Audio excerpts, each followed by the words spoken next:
গাজার পরিণতি বরণ করল পশ্চিম তীর। তীব্র যুদ্ধে নিহত অনেক ইসরায়েলি সেনা। গাজায় উদ্ধার ইসরায়েলি জিম্মিদের দেহ।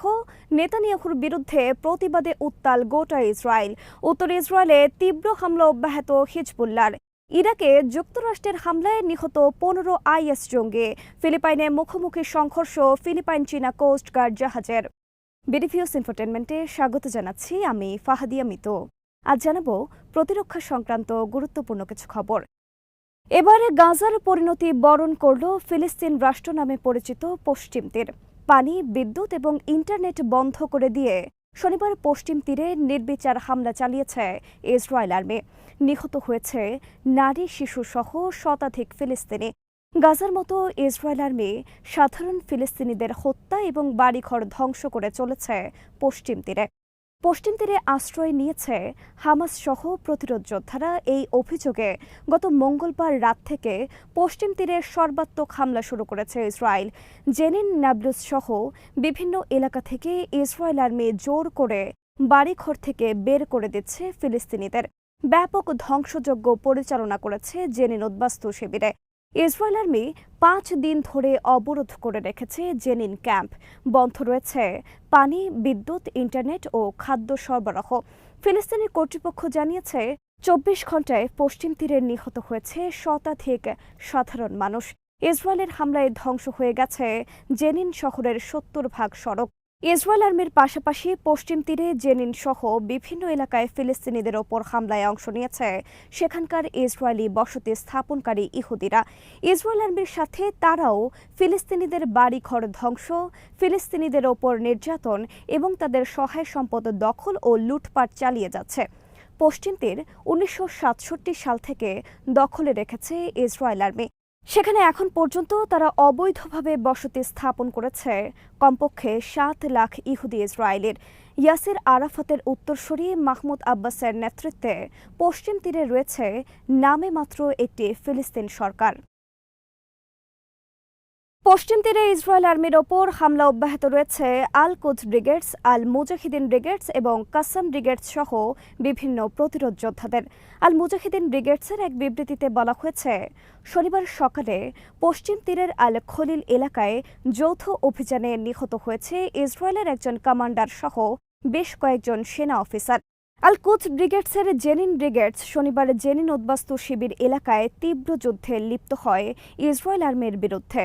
কয়েকটি স্থানে সরাসরি বোমা হামলা চালিয়েছে ইসরায়েল আর্মির বিভিন্ন যানবাহন লক্ষ্য করে।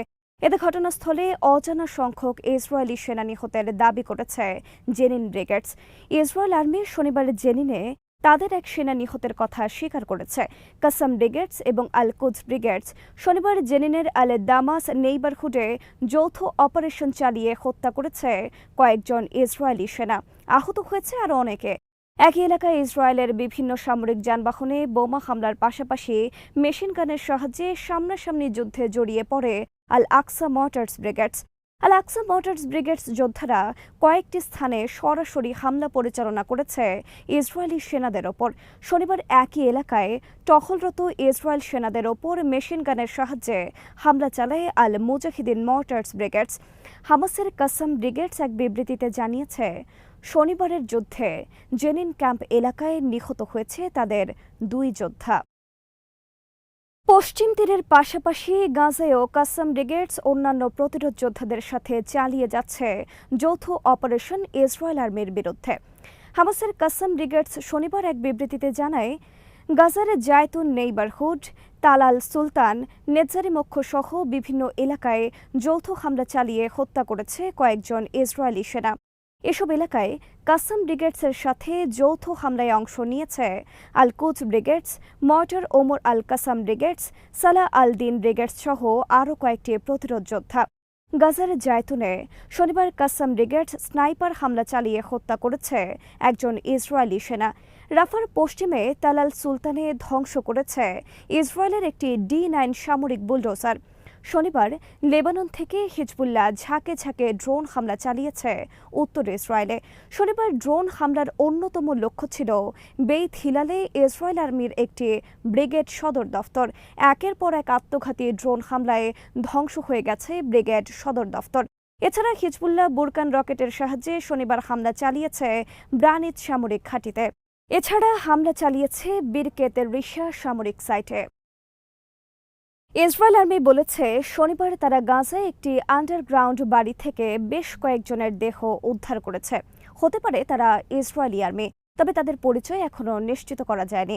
ইসরায়েল আর্মির এই তথ্য প্রকাশের পর গোটা ইসরায়েল জুড়ে শনিবার ব্যাপক বিক্ষোভ ছড়িয়ে পড়ে নেতানিয়াহুর বিরুদ্ধে।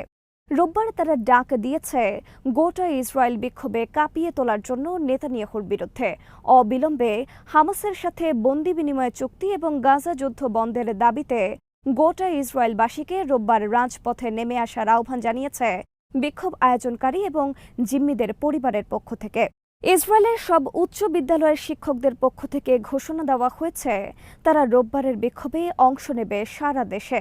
বিরোধী নেতা ইয়ার লাপিদ শনিবার এক বিবৃতিতে বলেছেন, নেতানিয়াহু আমাদের ছেলে মেয়েদের রক্তের ওপর দাঁড়িয়ে ক্ষমতায় টিকে থাকতে চান।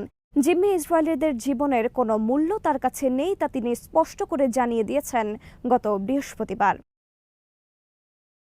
ইরাকে 15 আইএস জঙ্গি হত্যার দাবি করেছে যুক্তরাষ্ট্র। যুক্তরাষ্ট্র আর্মির সেন্ট্রাল কমান্ড শনিবার জানায়, বৃহস্পতিবার ইরাকি আর্মির সাথে যৌথ অভিযান চালিয়ে এসব জঙ্গিদের হত্যা করেছে তারা। যুক্তরাষ্ট্রের গণমাধ্যমের খবরে বলা হয়েছে, এই ঘটনায় 7 আমেরিকান সেনা আহত হয়েছে। তবে যুক্তরাষ্ট্র আর্মির পক্ষ থেকে এই বিষয়ে কোনো কিছু বলা হয়নি। ইরাকি আর্মির পক্ষ থেকে বলা হয়েছে, জঙ্গিদের আস্তানায় বিমান হামলা চালিয়ে হত্যা করা হয়েছে আইএস সন্ত্রাসীদের। ইরাকে বর্তমানে 2500 যুক্তরাষ্ট্র সেনা রয়েছে। 2021 সালে যুক্তরাষ্ট্র তাদের ইরাক মিশন সম্পন্ন এবং ইরাক থেকে সেনা সরিয়ে নেবার পরেও এখনও ভিন্ন কৌশলে সেখানে বজায় রেখেছে সেনা উপস্থিতি। ইরাক আর্মিকে সহায়তা এবং পরামর্শের নামে তারা বর্তমানে অবস্থান করছে সেখানে। 15 আগস্ট ইরাক সরকার ঘোষণা দিয়েছে তারা শিগগিরই ইরাক থেকে সব যুক্তরাষ্ট্র সেনা প্রত্যাহারের ব্যবস্থা করবে। দক্ষিণ চীন সাগরে আবারও সংঘর্ষে লিপ্ত হল চীন ও ফিলিপাইনের রণতরী। শনিবার দুই দেশের দুটি কোস্টগার্ড মুখোমুখি সংঘর্ষে লিপ্ত হয় সাবিনা শোল এলাকায়। এ নিয়ে উভয় দেশ একে অপরের বিরুদ্ধে দোষারোপ করছে। ফিলিপাইন অভিযোগ করেছে চীনা একটি কোস্টগার্ড জাহাজ পরিকল্পিতভাবে তাদের একটি কোস্টগার্ড জাহাজের ওপর উঠিয়ে দিয়েছে।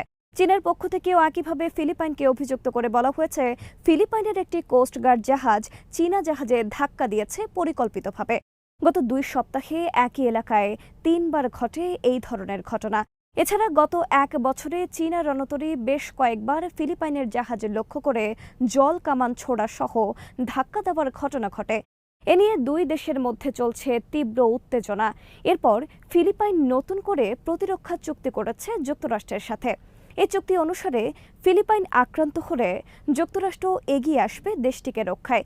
চীন এবং ফিলিপাইন উভয় দেশ সাবিনা শোলকে তাদের নিজেদের বলে দাবি করে আসছে।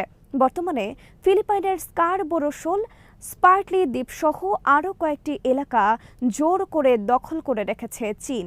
ফিলিপাইন ছাড়াও দক্ষিণ চীন সাগরের মালিকানা নিয়ে বর্তমানে বিরোধ চলছে ইন্দোনেশিয়া, মালয়েশিয়া, ব্রুনাই, ভিয়েতনাম সহ এই অঞ্চলের সবগুলো দেশের সাথে। দক্ষিণ চীন সাগর বিশ্বের অন্যতম গুরুত্বপূর্ণ একটি শিপিং লাইন।